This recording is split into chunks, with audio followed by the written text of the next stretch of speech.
السلام عليكم ورحمة الله وبركاته. كل مشاهدي المطبخ الرياضي، لا صوت يعلو فوق صوت كأس العالم اللي هينطلق يوم الأحد المقبل في قطر. يمكن البطولة لأول مرة تقام في منطقة الشرق الأوسط والدول العربية، لأول مرة هتستضيفها دولة عربية وهي قطر.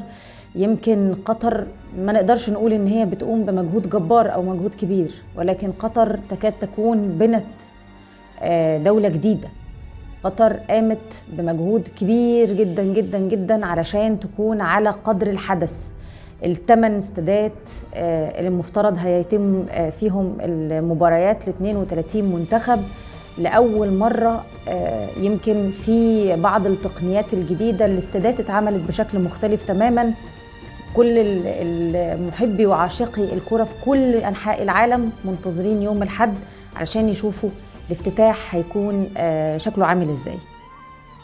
الجميل حقيقة في البطولة أو الجميل في النسخة دي، النسخة الحالية ال 22 تحديدا، هي إنه قطر تمسكت بشيء مهم جدا جدا جدا، وهي الأصول الإسلامية والعربية والإنسانية. إن هي حذرت من فترة مش قصيرة إنه لن يتم السماح برفع الأعلام يعني اللي تحمل ألوان قوس قزح، وطبعا كلنا عارفين هي بتشير لإيه بالظبط. برغم بعض المهاجمات والمشاكل وبعض الحاجات اللي يمكن كان فيه هجوم شديد جدا من بعض وسائل الإعلام الأوروبية ومن بعض المنتخبات، بعض المسؤولين، لكن قطر أصرت على القرار، والحقيقة هو قرار يحترم، هو قرار إنساني مع اختلاف كل الأديان. هو قرار إنساني، هو شيء بديهي وشيء طبيعي الحقيقة، شيء يحترم.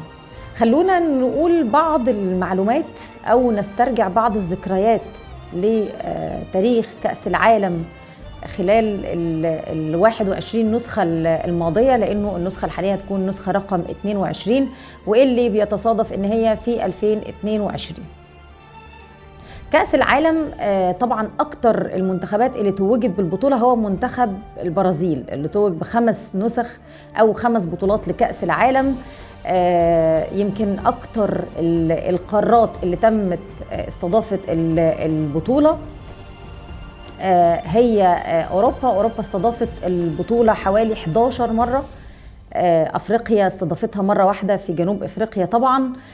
آسيا استضافت البطولة مرة واحدة في كوريا واليابان في 2002، ودي قطر هتكون المرة الثانية لقارة آسيا. طبعا أمريكا الجنوبية استضافت البطولة 5 مرات، وأمريكا الشمالية استضافت البطولة 3 مرات. المكسيك استضافتها مرتين، والولايات المتحدة الأمريكية استضافتها مرة واحدة. الأكثر تتويجا يعني للبطولة زي ما قلنا هو منتخب البرازيل. في دول استضافت البطولة مرتين زي فرنسا وألمانيا وإيطاليا والمكسيك والبرازيل.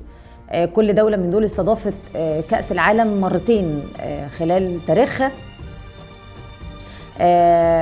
أمريكا الجنوبية أو دول أمريكا الجنوبية حققت اللقب 9 مرات. طبعا البرازيل لوحدها أكتر من النص، 5 ألقاب. لكن قارة أوروبا حققت اللقب 12 مرة، مع اختلاف طبعا الأبطال خلال الفترة من سنة 1930 من بداية الانطلاق البطولة وحتى النسخة الماضية اللي كانت في 2018 في روسيا. طبعا البطولة توقفت فترة الحرب العالمية الأولى والثانية، فهنلاقي عدد النسخ أقل من المفروض بعدد حساب السنين. الجميع يتوقع بطولة قوية، بطولة كبيرة، بطولة مهمة هتستضيفها قطر. كل أنظار العالم هتكون على قطر. هتكون خير وسيلة لتعرف العالم كله على التقاليد العربية، التقاليد الأصيلة، وننتظر كأس عالم قوي. وطبعا للأسف الشديد أسوأ ما في البطولة هو غياب منتخب المصري عن البطولة للأسف. طبعا بعد ما قدرناش نتخطى منتخب السنغال اللي صعد على حسابنا للبطولة، لكن إن شاء الله نتمنى أنه يكون في خطة ثابتة خلال الفترة المقبلة علشان نقدر نكون متواجدين في النسخة القادمة في 2026.